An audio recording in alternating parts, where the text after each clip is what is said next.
Hey there, Trends Change. Renaissance Guy here. Just pretty much finishing off the day. So I wanted to share a few thoughts. And one of them is I absolutely love working as a supervisor in the company that I am with. And I love being a supervisor, and not for the reasons you may think. So, the one thing I've really enjoyed about being a supervisor and with the area that I work in, first of all, I've got a fantastic area manager. Can't fault her. She's fantastic. She's really patient with me, and under her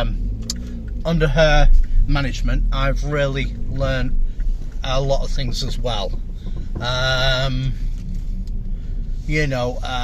It's been a great time. The main things I love about my job is, as I've been working and I've gotten to know the staff, as I go to different sites. In fact, I've been asked a few times by different area managers to go and help out, and some I've been further afield than what most do. There are still areas that I need to work on, but it is what it is. But I'm going to talk a little bit about a couple of situations. I'm not going to mention any names or any places where I've been, but what I will say is I've been in some places where perhaps morale hasn't been as big. It hasn't been as strong or as firm as what it should be. And when I first went there, a couple of times I'd finished my area. In fact, the manager there was like, "Wow, I can't believe how fast you're moving." I do move fast at work. I get things done to a good level. Everything's clean. I just happen to probably have a bit of a longer reach, a bit of a longer step than most. Most who I tend to work with are a lot shorter than me, so I can kind of work a little quicker.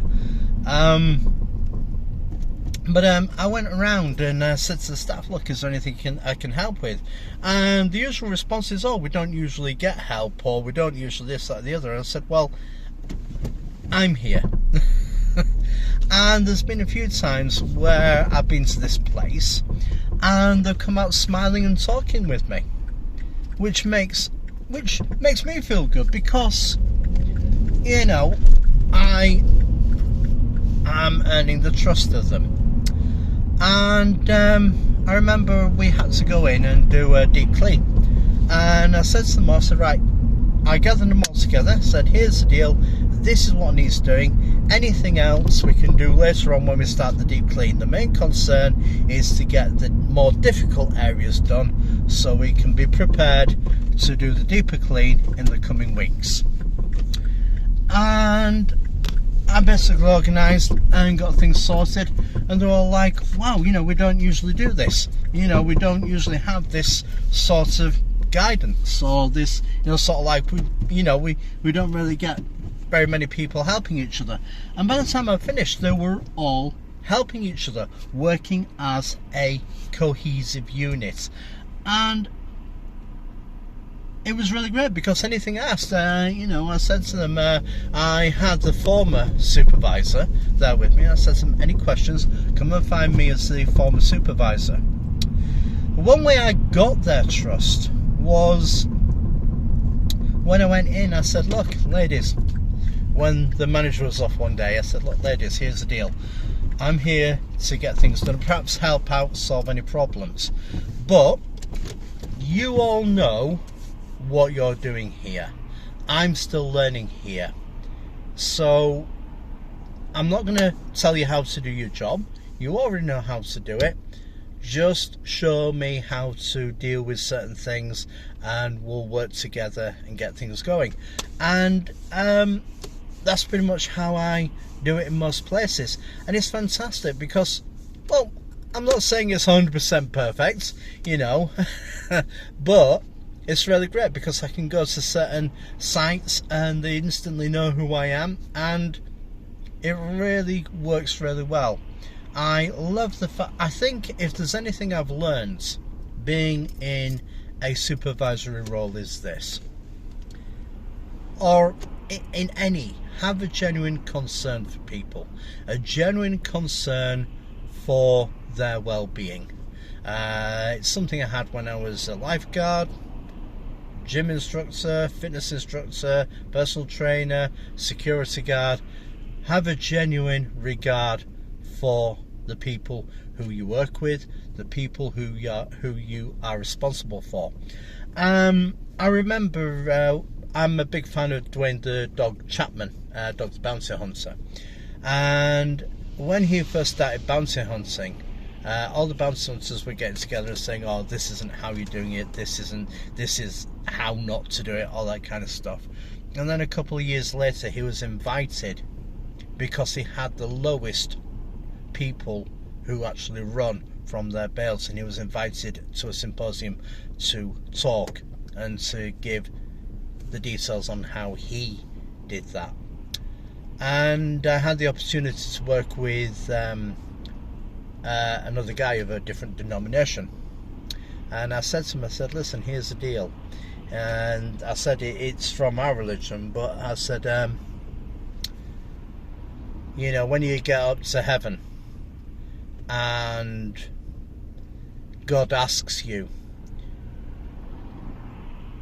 what did you do with the people who are sent to you?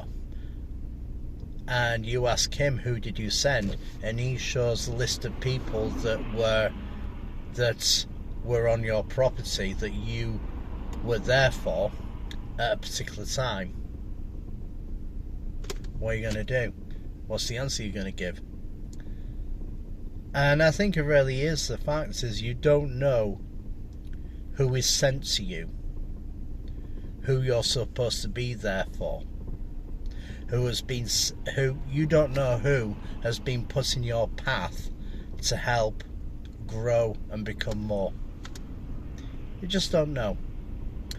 So and you know what, like I said, there are some people who will like you. I run into problems with some people who for some reason don't like what I do or how I do it or whatever. Hey, you know, it's not a problem. All I got to do is treat them with respect and courtesy as their supervisor and get on with what I need to do. And just to say, hey, you know what? We're not here for personal reasons. We're here to do a job and to look after the clients. That's what we're here to do. So I just want to leave that. I just want to leave that here. Just my own thoughts on supervising people, looking after people, and making sure that, you know, you're kind of there to lift those people who come across your path. Just a few thoughts. Have a great night.